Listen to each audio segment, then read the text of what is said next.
कळवलेलं आहे की माझ्या विरोधात अनेक पोलीस स्टेशन्स मध्ये तक्रार देण्यात आलेली आहे।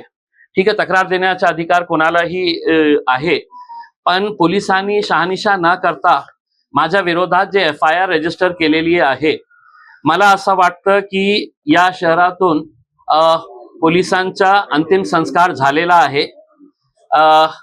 कारण जेव्हा पोलीस आपली ड्युटी ना बजावताना फक्त एका मंत्र्यांच्या दबावाखाली अशा प्रकारचे FIR रजिस्टर करत असेल तर ते पोलिसिंग नाही आहे, तर नेत्यांची गुलामी सारखी झालेली आहे।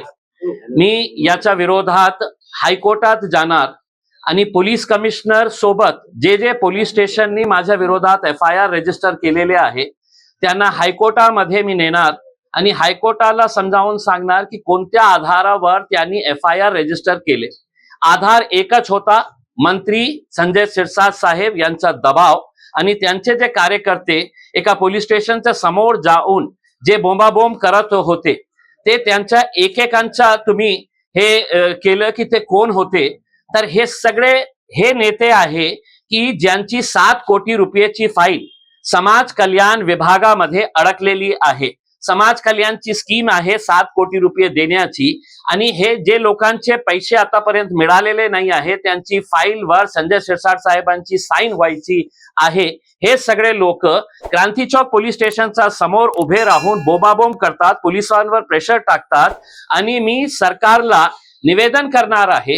गृहमंत्री जे आहे देवेंद्र फडणवीस साहेब यांच्या हातात आहे, त्यांनी हे सगळं PIs पोलीस इन्स्पेक्टर्स आणि पोलीस कमिशनर DCPs ACPs सगळ्यांना पर्सनली त्यांनी फोन करून विचारावा की याचा FIR करण्यासाठी कशा प्रकारे संजय शिरसाट साहेबांनी दबाव टाकला होता।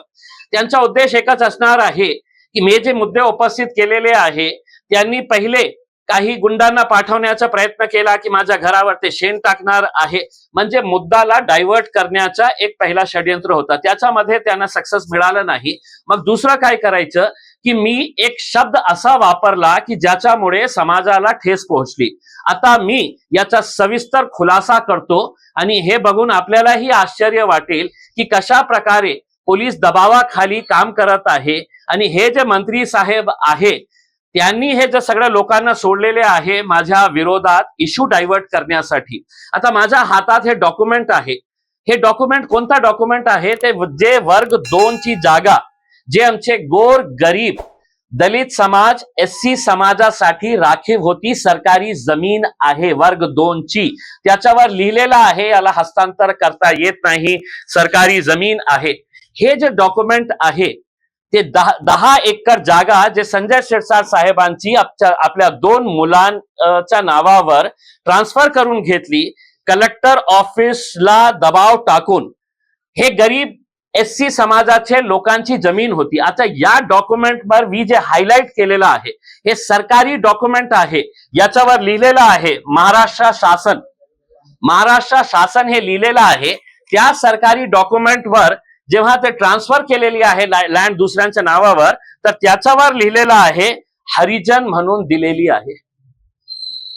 हे सरकारी डॉक्युमेंट्स एक वेळा नाही 2 वेळा लिहिलेले आहे तिथे। मी फक्त वाचलो होतो।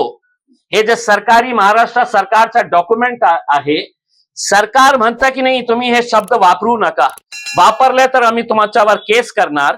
मग आता मी संजय शिरसाट साहेब आणि जे लोक माझ्या विरोधात पोलीस स्टेशनच्या समोर जाऊन बोंबाबोंब करत होते, माझी त्यांना हात जोडून विनंती आहे, आपल्याला ठेस पोहोचली इम्तियाज जलीलने हे शब्द वापरला, पण इम्तियाज जलीलने हे शब्द कुठून आणला, तर हे राज्य सरकारच्या महाराष्ट्र सरकारचा डॉक्युमेंट आहे, त्याच्यावर लिहिलेला आहे हे शब्द। आता तुम्ही कलेक्टर साहेबांच्या विरोधात FIR रजिस्टर करा। रजिस्ट्री डिपार्टमेंटचे जे रजिस्ट्रार आहे ज्यांनी हे इश्यू केलेले आहे डॉक्युमेंट्स त्यांच्यावर FIR रजिस्टर करा। महसूल विभाग ज्यांच्या इख्तियारीत हे डॉक्युमेंट येतं, महसूल मंत्री यांच्या विरोधात FIR रजिस्टर करा। तुम्ही करणार नाही, कारण तुम्हाला जे देण्यात आलेला आहे आदेश ते फक्त इतका आहे की माझ्यावर खूप सारे आरोप झालेले आहे, त्याला डायव्हर्ट करण्यासाठी आता तुम्ही लोक माझ्या बचावासाठी या, मी तुमच्या 7-7 कोटी रुपयाच्या फाईल करून देईल आणि तुम्ही मला पोलीस स्टेशनामध्ये जाऊन कशा प्रकारे हे इश्यू डायव्हर्ट करता येतं. तुम्हाला माहित आहे की इतका दिवस झालेले आहे, एका प्रश्नाचंही उत्तर दिलं नाही, एका प्रश्नाचंही उत्तर दिलं नाही. मला बोलायचं नाहीये. का नाही बोलायचं आहे?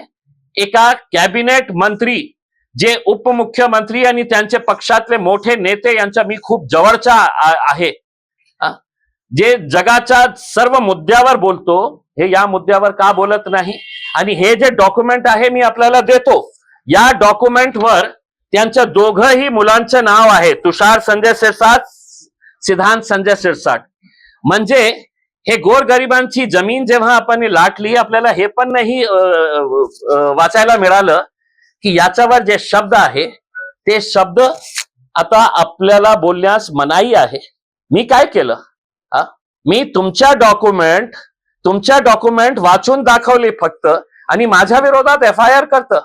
पोलीस कमिशनरांना मी सांगतो की साहेब, मला माहित आहे की पोलीस डिपार्टमेंट कशा रीतीने या पालकमंत्र्यांच्या खाली, दबावाखाली पोस्टिंग साठी ही हे माणूस ठरवतो की कोणता PI कोणता PSI कुठे जायला पाहिजे.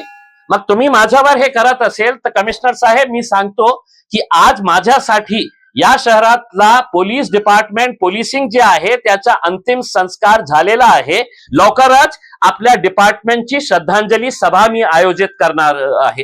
हे अशा प्रकारचे पोलिसिंग होत नाही की काही लोक, 10-15 लोक जाऊन, तुम्ही एकदा मला विचारलं असतं, तुमचे किती ऑफिसर्सला मी सांगितलं होतं की साहेब माझ्याकडे डॉक्युमेंट आहे की याच्यावर हे लिहिलेलं आहे, तरी सुद्धा तुम्ही दबावाखाली, आणि फक्त यांच्या बाबतीत नाही,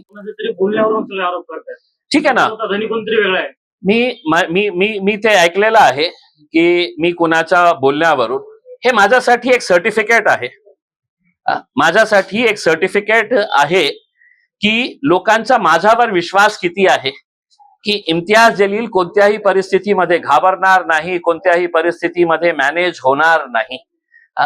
ते जे लोकांनी मला बोलवता धनी ते जे मनात आहे, ते समजा ते तसं झालं असेल की मला हे तो डोनाल्ड ट्रम्प कॉल करत असेल, मला नरेंद्र मोदी साहेब कॉल करत असेल, माझा देवेंद्र फडणवीस साहेब कॉल करत असेल, अजित पवार साहेब कॉल करत असेल, हे माझ्यासाठी एक मोठा सर्टिफिकेट आहे की या लोकांचा विश्वास कुणावर आहे की त्यांच्या पक्षातले लोकांवर नाही आहे, इम्तियाज जलीलवर आहे की हे माणूस हे धरला तर कोणत्याही परिस्थितीमध्ये सोडणार नाही.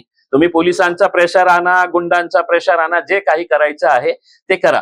आता त्यांचा हे जे प्रश्न आहे की मी माझा, ठीक आहे ना, ते समजा, मग मुद्दे काय आहे याच्या बाबतीत बोलण्यास तुम्हाला कोणी थांबवलेले आहे?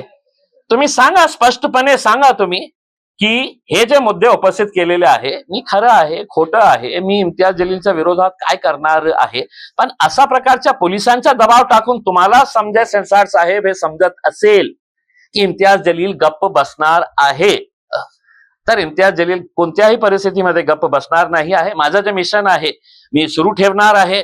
मी मुख्यमंत्री साहेबांना पत्र लिहिलेले आहे, मी गव्हर्नर साहेबांना पुन्हा एक पत्र कालच पाठवलेलं आहे की मला अपॉइंटमेंट द्या, आपण निष्पक्ष असेल तर मला अपॉइंटमेंट द्या, मी आपल्या सगळ्या डॉक्युमेंट्स आपल्या हातात देणार आहे. मग कारवाई करायच्या नाही करायच्या हे तुमच्या हातात आहे.